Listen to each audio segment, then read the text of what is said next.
X5, X4, X3, X2, and X1. Okay, now with me again, Teacher Edo. We will study about tematik, okay, muatan bahasa Indonesia dan IPA. Okay, but before we study this topic, let's pray. Okay, Lord Jesus, we thank you so much for all your blessing to all of us. We believe you stay with us and guide us and protect us in our daily life. And now we will study again thematic. Please help us to understand this topic, especially to my students X1 until X5, so they will study and they will understand this topic clearly. Thank you, Lord Jesus. We surrender our life only to your hand. In Jesus Christ's name we pray. Amen. Oke, hari ini kita akan belajar tentang muatan bahasa Indonesia, yaitu yang berbicara tentang mendapatkan informasi dari iklan.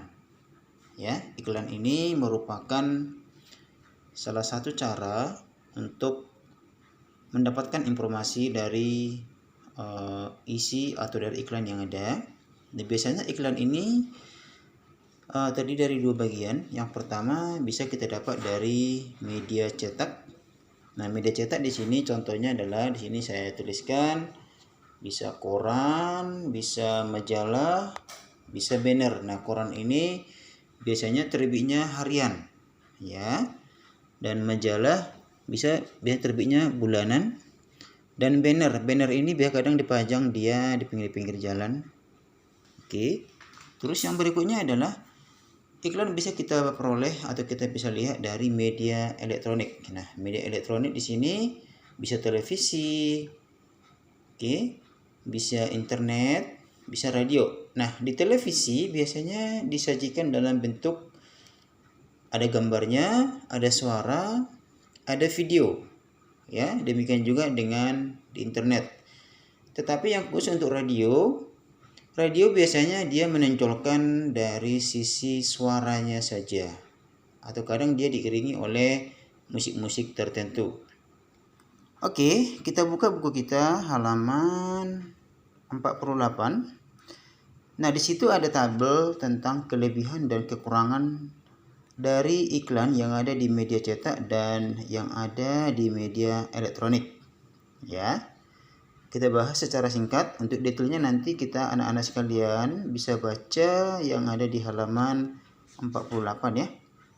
Nah, kelebihan dari media cetak lebih rinci, kita lihat ya, lebih rinci dalam menyampaikan informasi dan sangat mudah dimengerti karena tulisannya sangat jelas. Kadang dia disajikan juga dalam bentuk warna-warni tulisan yang sangat menarik, begitu. Tetapi kekurangannya adalah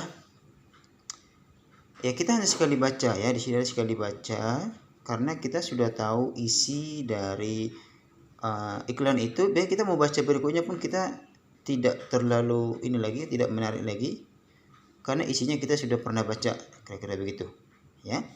Sekarang kita lihat ada beberapa kelebihan dari media cetak, media elektronik ya. Contoh dari internet, aksesnya sangat luas. Nah, maksudnya di sini sangat luas adalah kita bisa melihat iklan dari berbagai daerah di bangsa kita atau bahkan di secara global. Karena internet ini kan namanya kepanjangannya International Network atau jaringan internasional. Jadi iklan itu bisa dibaca oleh setiap orang dimanapun mereka berada. Iklan tersebut bisa kita baca. Nah, iklan radio biasanya akan ada suara-suara yang sangat menarik perhatian kita. Mungkin sekarang kita sudah termasuk jarang membaca radio, mendengar radio karena lebih kepada smartphone atau telepon pintar ya namanya ya, seperti itu. Nah, terus kalau televisi ini kita sambil nonton, kadang kita bisa melihat tayangan-tayangan iklan yang sangat sering muncul di setiap tayangan televisi yang kita putar ya, baik itu televisi pemerintah itu TVRI dan televisi swasta itu sangat banyak yang ada di bangsa kita.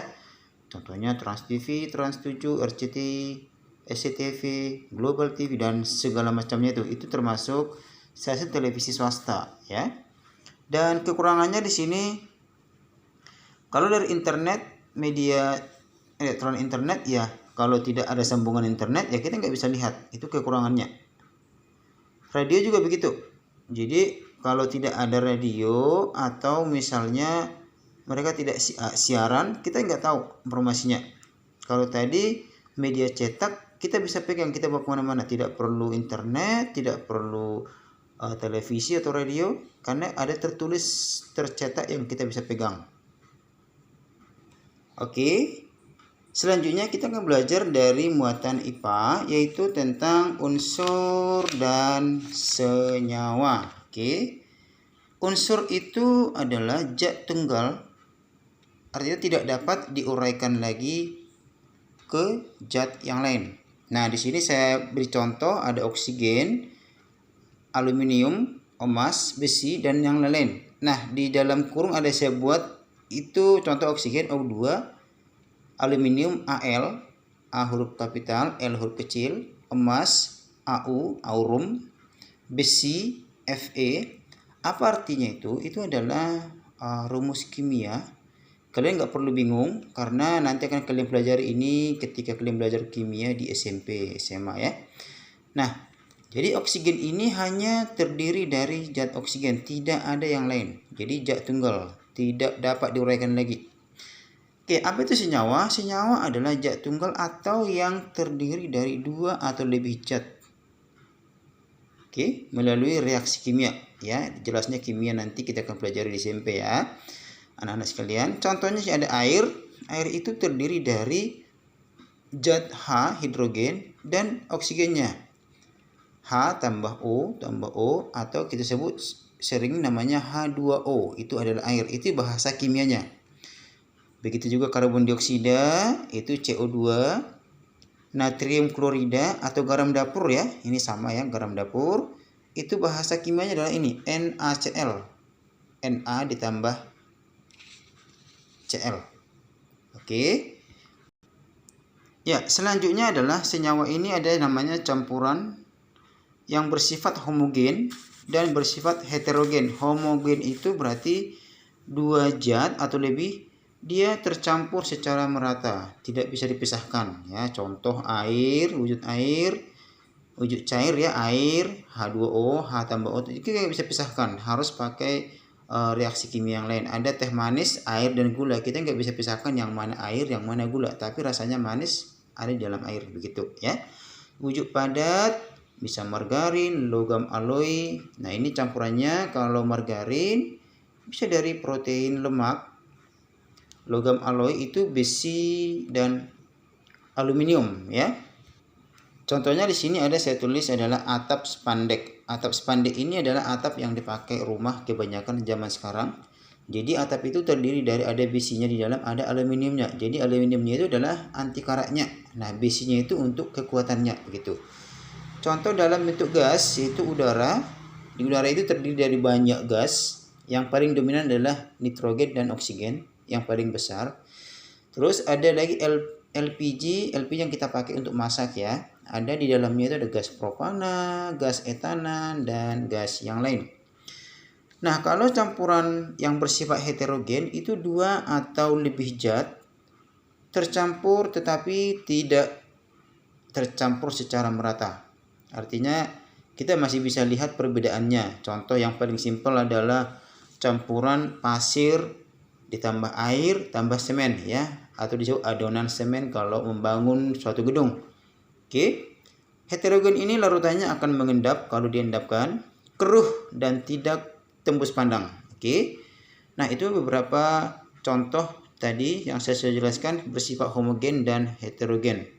Ya, hari ini tugas kita adalah anak-anak sekalian, silakan kerjakan, ada di halaman 46 nomor 1. Dan halaman 53 nomor 3 buku tematik kita yaitu 5I.